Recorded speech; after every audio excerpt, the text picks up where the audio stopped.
Hello అందరికీ welcome to Madhu graceful whites. ఈరోజు మన ఛానల్లో మీకోసం శనగపప్పు బూరెలు బెల్లంతో ఎలా ప్రిపేర్ చేయాలో చూపిస్తున్నాను. ఇది చాలా సింపుల్గా ఉంటుంది. ఎవరైనా ఈజీగా ప్రిపేర్ చేసుకునేలాగా ఈరోజు నేను ఈ వీడియోలో చూపిస్తున్నాను. చాలా సింపుల్ స్టెప్స్తో చూపిస్తున్నాను. వీడియో కంప్లీట్గా చూసి ఇలాంటి చక్కని శనగపప్పు బెల్లం బూరెలు మీరు కూడా తప్పకుండా ట్రై చేయండి. ఇలా వీటిలో మనము ఒక హోల్ పెట్టుకొని దీంట్లో నెయ్యి వేసుకొని అలా తింటూ ఉంటే ఎంత బాగుంటుందో తెలుసా అండి. పైకి క్రిస్పీగా లోపల సాఫ్ట్గా ఆ శనగపప్పు పూర్ణం ఎంత చక్కగా తెలుస్తుందో మనకి. చాలా చాలా టేస్టీగా ఉంటుంది. మాటల్లో చెప్పడం కాదు కానీ వీడియో మీరు చూసి మీరు మీ ఇంట్లో ట్రై చేసుకున్నప్పుడు ఇలాంటి రుచికరమైన బెల్లం బూరెలు మీకు అర్థమవుతుంది. ఇప్పుడు ఎలా ప్రిపేర్ చేయాలో చూపిస్తున్నాను. వీడియోలోకి వెళ్ళిపోదాం. ఇక నేను గంట వరకు నానబెట్టుకున్న శనగపప్పు ఉంది. శనగపప్పు వచ్చేసి 1.5 కప్పు వరకు తీసుకున్నాను. ఇది చక్కగా నానిపోయిన తర్వాత కుక్కర్లో వేసుకోవాలి. 1.5 కప్పు శనగపప్పుకి 2 కప్పుల వరకు నీళ్లు వేసుకోవాలి.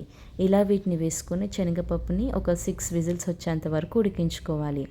తర్వాత దీంట్లోకి మనము 1.5 కప్పు వరకు బెల్లంని కూడా వేసుకోవాలి. ఏ కప్పుతో అయితే శనగపప్పు వేసుకున్నామో అదే కప్పుతోటి బెల్లంని కూడా వేసుకోవాలి. ఇలా బెల్లం వేసుకొని మనం బాగా మిక్స్ చేసుకోవాలి. ఇక్కడ మనకి బెల్లం వేయగానే కొంచెం ఇది ఇలా వాటర్ లాగా అయిపోతుంది. అప్పుడు మనము స్టవ్ మీద పెట్టుకొని దీన్ని బాగా ఫ్రై చేసుకోవాలి. ఇలా ఫ్రై చేసుకుంటే ఇలా దగ్గరికి అయిపోతుంది.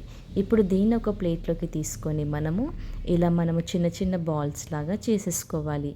మీకు ఎంత సైజ్ కావాలి అంటే అంత సైజులో ఇలాంటివి చేసుకోవచ్చు. ఇలా వీటన్నిటిని చేసుకొని పక్కకు పెట్టేసుకోవాలి. ఇక్కడ నేను దోశ బ్యాటర్ తీసుకున్నాను. దోశ బ్యాటర్ మన ఎక్కువగా పల్చగా ఉండకూడదు, కొంచెం కన్సిస్టెన్సీ అనేది చూసుకొని వేసుకోవాలి. దీంట్లోకి కొద్దిగా సోడా అలాగే ఉప్పు వేసుకోవాలి. ఇక్కడ చూస్తున్నారు కదా కన్సిస్టెన్సీ ఏ విధంగా ఉండాలో. ఇలా వీటిని మనం ప్రిపేర్ చేసుకొని ఇప్పుడు మనము స్టవ్ ఆన్ చేసుకొని ప్యాన్ పెట్టుకొని దీంట్లోకి మనము డీప్ ఫ్రైకి సరిపడా ఆయిల్ని వేసుకోవాలి. తర్వాత ఇంతకుముందు ప్రిపేర్ చేసిన బాల్స్ ఉన్నాయి కదా శనగపప్పువి, అది దోశ బ్యాటర్లో మనం బాగా కోట్ చేసుకొని ఈ ఆయిల్లో వేసేసుకోవాలి. ఇలా మనము అన్నీ కూడా ఒకటి తర్వాత ఒకటి ఇలా వేసేసుకొని మనం వీటిని వేయించుకోవాలి. ఇక్కడ చూస్తున్నారు కదా పిండి ఎంత చక్కగా పట్టుకుంటుందో. మనకి దోశ బ్యాటర్ పల్చగా ఉంటే ఏంటంటే పిండి అనేది సరిగా పట్టుకోదు, టేస్ట్ అనేది కూడా సరిగా రాదు. సో కన్సిస్టెన్సీ అనేది చాలా చాలా ఇంపార్టెంట్. ఇక్కడ దీంట్లో వేసుకున్న తర్వాత మనము మీడియం ఫ్లేమ్లో వీటిని బాగా ఫ్రై చేసుకోవాలి.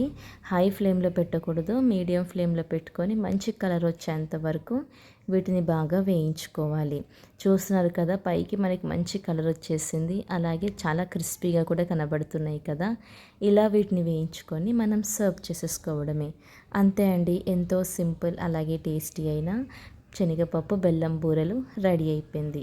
ఇలాంటి ఈజీ స్వీట్ ఐటమ్స్ మనం ప్రిపేర్ చేసుకోవచ్చు కదా ఇంట్లో వాళ్ళకి, అలాగే రిలేటివ్స్ వాళ్ళకు కూడా. ఇలా ఎవరైనా ఇంటికి వచ్చినప్పుడు ఇలా చేసి పెడితే వాళ్ళు కూడా చాలా ఇష్టంగా తింటారు. చూసారు కదా ఎలా ప్రిపేర్ చేయాలో.